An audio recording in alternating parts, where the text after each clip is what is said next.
오늘 말씀은 서로 사랑하라입니다. 이 요한복음을 보게 되면 예수님께서 우리에게 새로운 계명을 주셨어요. 요한복음 13장 34절을 보게 되면 새 계명을 너에게 주노니 서로 사랑하라. 내가 너희를 사랑한 것 같이 너희도 서로 사랑하라 라고 말씀하십니다. 또 이와 같은 말씀도 15장 12절에 이러한 비슷한 말씀이 또 써 있는데요. 내 계명은 곧 내가 너희를 사랑한 것 같이 너희도 서로 사랑하라 하는 이것이니라 라고 예수님께서 우리에게 말씀하셨습니다. 예수님은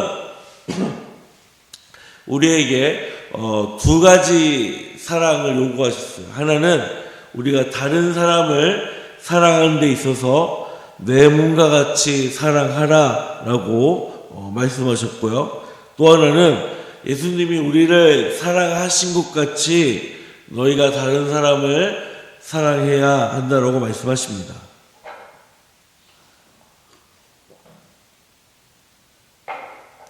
이 말씀은 우리가 너무나도 잘 알고 있는 말씀인데요. 하지만 우리가 이 세상에서 살다 보면 제일 어려운 것이 아마도 다른 사람을 사랑하는 것이 제일 힘든 것 같습니다. 그 중에서도 제일 힘든 것이 바로 원수를 사랑하라라는 말씀이죠. 나와 가까운 사람도 예수님이 나를 사랑하신 것처럼 우리는 똑같이 사랑할 수 없을 것입니다. 하지만 예수님은 죽을 수밖에 없는 우리를 용서해 주시려고 대신 죽으셨습니다. 그리고 예수님은 우리에게 말씀하시죠. 내가 너희를 사랑한 것처럼 너희도 서로 사랑하라 라고 말씀을 하십니다. 이 사랑의 종류 가운데 헬라어로는 8가지 종류가 있습니다. 그 중에서 예수님이 말씀하시는 내가 너희를 사랑한 것처럼 너희도 서로 사랑하라 라는 여기서의 사용되는 사랑은 바로 아가페입니다. 사랑 가운데서도 최고의 사랑을 표현하죠. 아가페는 이 성경적 의미로는 하나님의 무한한 사랑을 말합니다. 즉, 이 사랑은 결코 변하지 않는 사랑을 뜻하기도 합니다. 예수님께서 우리에게 서로 사랑하라라는 의미는 바로 변하지 않는 사랑을 말씀하고 있는 것입니다.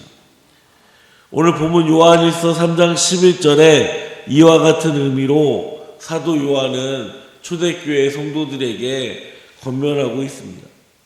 우리는 서로 사랑할지니 이는 너희가 처음부터 들은 소식이라.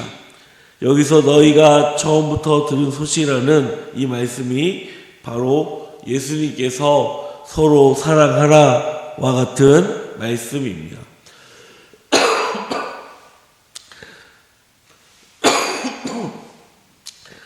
사도 요한은 성도들에게 사랑해야 하는 이유에 대해서 오늘 우리에게 말씀하고 있습니다. 그렇다면 우리가 서로 사랑해야 하는 이유는 무엇일까요? 이 시간 오늘 말씀을 통해서 함께 살펴보도록 하겠습니다. 우리가 서로 사랑해야 하는 이유는 예수 그리스도가 우리를 위해서 죽으셨기 때문입니다. 우리 3장 16절 말씀 함께 읽어보도록 하겠습니다. 요한일서 3장 16절 말씀입니다. 시작. 그가 우리를 위하여 목숨을 버리셨으니 우리가 이로써 사랑을 알고 우리도 형제들을 위하여 목숨을 버리는 것이 마땅하니라. 아멘. 16절에 보면 우리가 이로써 사랑을 알고 어떻게 사랑을 알았다라고 말씀하고 있나요? 그가 우리를 위하여 라고 말하고 있습니다. 여기서 그는 바로 예수님을 가리키는 것이죠. 다시 말해서 예수님이 우리를 위하여 목숨을 버리셨다라는 행동을 사랑이라고 말하고 있습니다. 우리는 이러한 사랑을 알고 있음을 사도 요한이 우리에게 설명하고 있는 것이죠. 즉 예수님이 우리를 위하여 죽으신 행동은 우리는 그 행동이 사랑이라는 것을 너무나도 잘 알고 있다라는 말씀입니다. 그렇기 때문에 너희들도 예수님처럼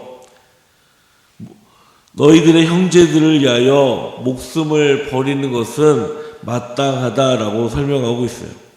여기서 형제는 세 가지로 나타납니다. 첫 번째는 혈육을 말하는 것이고요. 두 번째는 교회 형제들, 우리 성도님들을 말하는 것이고요. 마지막 세 번째는 믿지 않는 사람들을 말하는 것입니다. 요한은 이들을 한 명도 빠짐없이 다 사랑해야 한다라고 말씀하고 있습니다.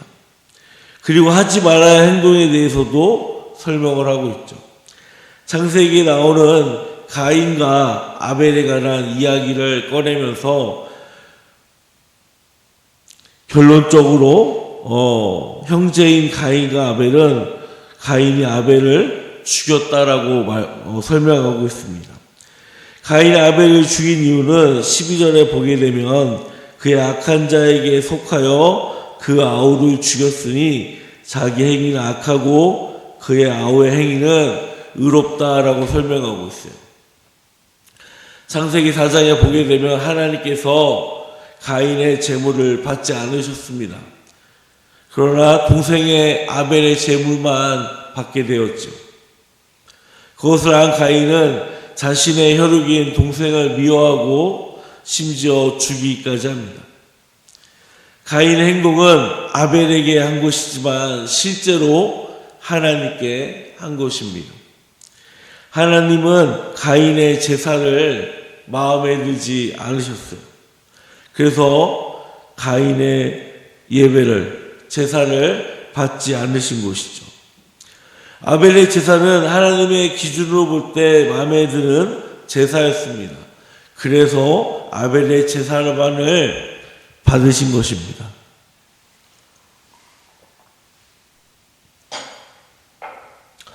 가인은 하나님께 묻지 않았습니다. 하나님 왜 제 제사만 받지 않으셨나요? 제가 하나님께 제사를 드리는데 부족한 것이 무엇인가요? 라고 하나님께 묻지 않았습니다. 그러나 하나님께서 아벨의 제사를 연락하시고 나서 화가 난 거예요. 자신이 하나님께 차별받았다고 생각한 것입니다.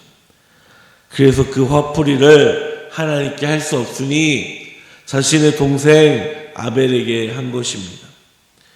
세상은 믿음의 사람들을 좋게 보지 않습니다. 오히려 나쁘게 봅니다. 또한 우리들을 비판하죠.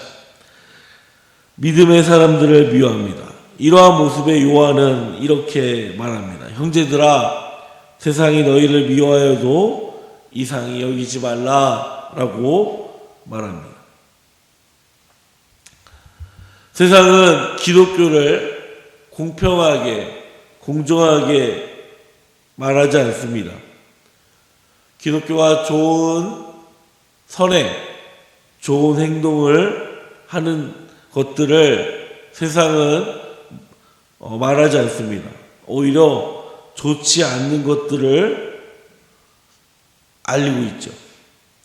이 말씀의 근거는 우리는 이상하게 여기거나 놀랄 필요가 없는 것입니다. 세상은 언제든지 우리를 미워합니다. 하지만 그렇다 할지라도 우리는 그들을 사랑해야 할 것입니다. 어떻게 보면 우리도 예수님을 만나기 전에 그들과 같은 사람이었어요. 영생이 없는 사람이었습니다. 15절에 보니까 요한은 그 형제를 미워하는 자마다 살인하는 자라고 말하고 있습니다. 가인이 자신의 동생을 죽인 것과 마찬가지라고 설명하고 있는 것이죠. 우리가 그리스도의 사랑을 믿고 깨달으면 우리 안에 영생이 거해야 합니다. 내가 용서하고 싶지 않는 부모가 있다고 가정해 봅시다. 내가 그 부모를 용서하지 않으면 우리 안에 암덩어리 같은 악성 종양이 곳곳에 퍼지는 것처럼 내 안에 쓴 뿌리가 뻗어져 나가 내가 하나님 앞에 나아가지 못하게 됩니다.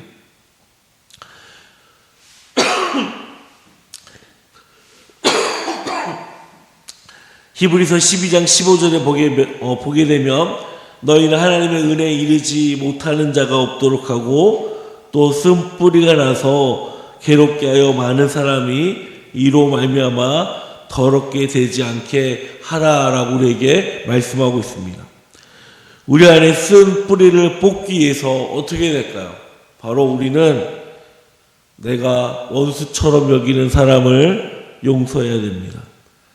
그를 사랑해야 됩니다. 또한 내가 원수처럼 여기는 사람을 기도해야 할 것입니다. 내가 내 원수를 사랑할 수 있게 해달라고 하나님께 기도해야 됩니다. 그리고 용서해야 합니다. 그럴 때 우리 안에 영생이 더 활발하게 생성될 것입니다. 원래 우리의 존재가 예수님한테 원수였습니다. 원래 우리의 존재가 예수님한테 쓴 뿌리였습니다. 하지만 우리를 용서하셨고 우리를 사랑하셨습니다. 그 증거가 바로 우리를 위해 대신 십자가에 달려 죽으신 것입니다. 그러므로 우리도 예수님처럼 나를 위해서 죽는 것이 아니라 다른 사람을 위해서 죽는 것입니다. 여기서 죽음은 실제적인 죽음일 수도 있겠지만 무엇보다도 내면적인 죽음이겠죠. 참는 거하고 죽는 거는 다른 것 같습니다. 저도 죽는 연습을 합니다. 그런데 엄청 힘들고 어렵습니다. 가끔 주체 못할 분노가 일어날 때도 있습니다. 그때마다 이렇게 외치죠. 내가 죄인입니다. 부회 때 강사님이 이렇게 하라고 하시더라고요. 내 모습이, 내 쓴뿌리가 나올 때 내가 죄인입니다. 요즘 이 연습을 많이 합니다. 제 모습이 드러나지 않기 위해서. 이 한마디가 제 감정을 다스리더라고요. 우리 성도님들도 실생활에서 한번 써보십시오. 큰 효과가 납니다. 내가 사랑하는 남편을 위해서, 또 부인을 위해서, 또 직장에서는 원수 같은 상사들이 나를 막 괴롭힙니다. 그럴 때마다 내가 죽는 훈련을 하십시오. 그러면 하나님께서 우리를 위해서 죽으신 그 부활하신 예수님께서 우리를 살리시려고 하실 것입니다. 사랑하는 성도 여러분, 날마다 죽으십시오. 그리고 예수님이 나를 전적으로 사랑하신 것처럼 다른 사람을 전적으로 사랑하게 될 것입니다. 그런 우리 성도님들이 되시기를 주님의 이름으로 축원합니다. 두 번째는 우리가 예수 그리스도의 진리에 속해 있기 때문입니다. 우리 19절부터 20절 말씀 함께 읽어보도록 하겠습니다. 시작. 이로써 우리가 진리에 속한 줄 알고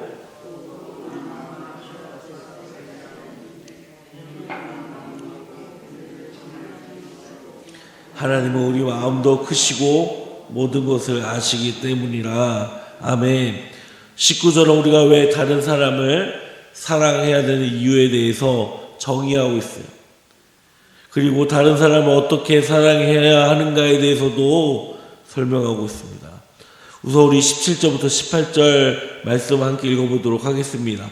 시작. 누가 이 세상의 재물을 가지고 형제의 굽핍함을 보고도 도와줄 마음을 닫으면 하나님의 사랑이 어찌 그 속에 거하겠느냐. 행함과 진실함으로 하자. 아멘. 우리가 형제들을 사랑할 때 말로만 사랑하는 것이 아닙니다. 행함으로 그 사랑을 보여주어야 합니다. 이 17절 말씀을 다시 해석한다면 어떠한 믿음이 좋은 사람이 있었습니다. 그런데 그 사람이 부자였어요. 만약 그 사람이 가난한 형제들을 보고 돕지 않고 외면한다면 과연 그 사람은 어떨까요? 또 그 사람은 진심으로 하나님을 믿는 사람일까요? 결코 아니죠. 그 사람은 진정으로 하나님을 또한 예수님을 믿는 사람이 아닐 것입니다. 그 사람의 마음속에는 하나님의 사랑이 없는 사람일 것이에요. 야고보서 2장 17절에 보게 되면 이렇게 말합니다. 이와 같이 행함이 없는 믿음은 그 자체가 죽은 것이라 라고 말씀하고 있습니다.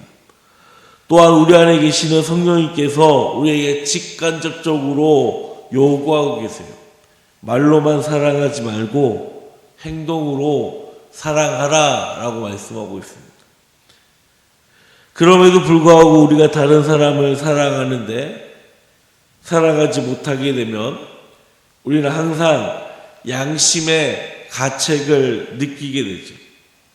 이 가책은 우리 마음속에서 성령께서 주시는 책망이라고 생각하시면 됩니다.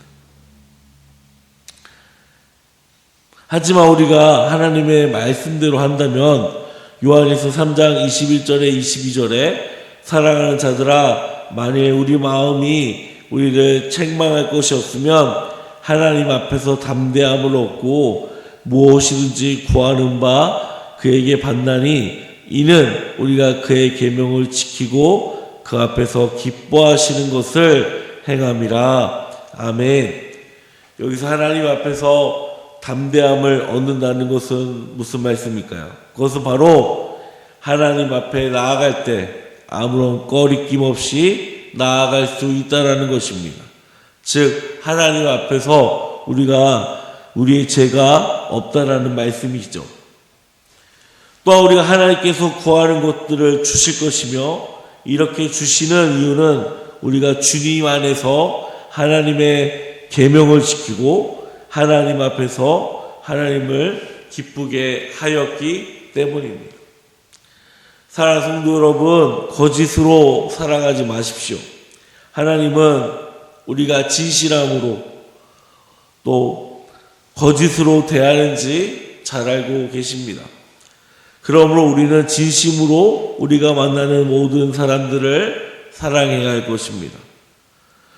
사랑으로 진심으로 사랑할 수 있는, 실천할 수 있는 저와 우리 성도님들이 되시기를 주님의 이름으로 소망합니다. 마지막 세 번째는 예수님이 우리 안에 거하시기 때문입니다. 우리 23절, 24절 말씀 함께 읽어보도록 하겠습니다. 시작. 그의 계명은 이것이니 곧 그 아들 예수 그리스도의 이름을 믿고 그가 우리에게 주신 계명대로 서로 사랑할 것이니라. 그의 계명을 지키는 자는 주 안에 거하고 주는 그의 안에 거하시나니 우리에게 주신 성령으로 말미암아 그가 우리 안에 거하신 줄을 우리가 아느니라. 아멘. 요한은 성도들에게 서로 사랑하라 라는 이 말씀을 결론적으로 선포하고 있어요. 첫 번째는 그 아들 예수 그리스도의 이름을 믿는 것이고, 예수 그리스도의 이름을 믿는 것은 일반적인 사람을 신뢰하는 것이 아닙니다. 그분이 어떠한 분인지 믿고 인정하고 따르겠다는 것이죠. 그렇다면 예수님은 어떠한 분이실까요? 우리 요한복음 1장 1절에서 2절을 보게 되면 태초에 말씀이 계시니라. 이 말씀이 하나님과 함께 계셨으니 이 말씀은 곧 하나님이시라. 그가 태초에 하나님과 함께 계셨고, 사도 요한은 예수님을 이렇게 설명하죠. 여러분, 예수님은 태초에 말씀이셨습니다. 그런데 이 말씀이 하나님과 함께 하셨습니다. 또한 이 말씀은 하나님이십니다. 라고 성도들에게 소개하고 있음을 알 수가 있습니다. 그분은 누구일까요? 말씀이라고 하는 하나님이라고 합니다. 과연 이분이 누구일까요? 14절 말씀을 보게 되면 말씀이 육신이 되어 우리 가운데 거하심에 우리가 그의 영광을 보니 아버지의 독생자의 영광이요 은혜와 진리가 충만하더라. 아멘. 여기서 말씀이 또 나옵니다. 그런데 그 말씀이 육신이 되었다라고 설명하고 있어요. 그렇다면 말씀이시면서 하나님이시면서 육신으로 오신 분은 누구일까요? 바로 예수 그리스도를 말하는 것입니다. 즉 예수 그리스도의 이름을 믿는 것은 태초에 성부 하나님과 함께 하신 말씀, 그 말씀을 하나님이라고 설명하고 있어요. 즉 하나님이죠. 즉 예수님은 하나님이십니다. 또한 태초에 하나님과 함께 하신 말씀이에요. 우리는 그 분을 믿는 것입니다. 그리고 우리의 삶의 롤 모델이 되시고 우리는 그분의 자녀이기 때문에 우리는 주님과 하나가 되어야 합니다. 또한 주님과 같은 삶을 살아야죠. 즉 그리스도처럼 살아야지만 우리가 그분을 닮는 것이고 서로 사랑하는 것입니다. 그리고 우리 안에 주님이 함께 하셔야지만 주님께서 주시는 그 계명들을 지킬 수가 있는 것입니다. 부흥회 때 강사 목사님이 이렇게 말씀하셨습니다. 내가 죽고 예수님이 또는 성령님이 우리 안에 나타나야 한다라고 말씀하셨어요. 절대 우리의 힘만으로 능력만으로 예수님처럼 사는 것은 결코 쉽지 않습니다. 어렵습니다.